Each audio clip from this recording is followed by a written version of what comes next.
5.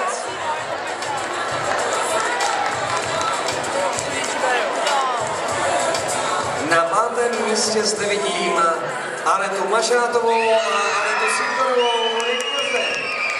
5, 5, 4, 4 a 6.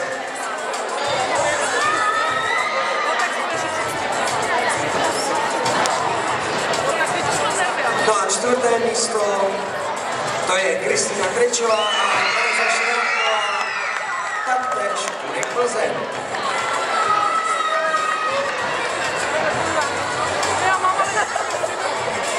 Penálová umístění, tedy medailová. Na 3. se umístila Michala Grebeňová a Eliška Grebeňová, Krejčovou z Banc Plzeň. 2, 3, 3, 3 a 2.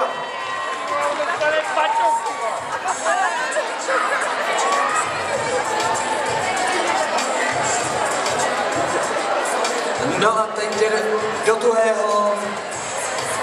Na 2. místě skončil Petr Češka a Petr Češka.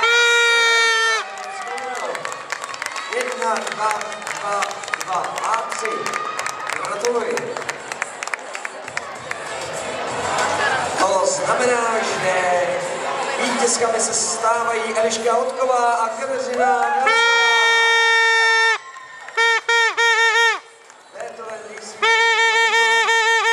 a známky 3, 1, 1, 1 a 1. Takže moc krát gratulujeme. Zatím se podávají ruce, my děkujeme tedy partnerům, jimiž jsou například společnost Preciosa, nebo také Top Gal, mistr školních baťouků, jak si můžete přečíst i zde na naší velké kulise. Pro více informací www.topgal.cz. Takže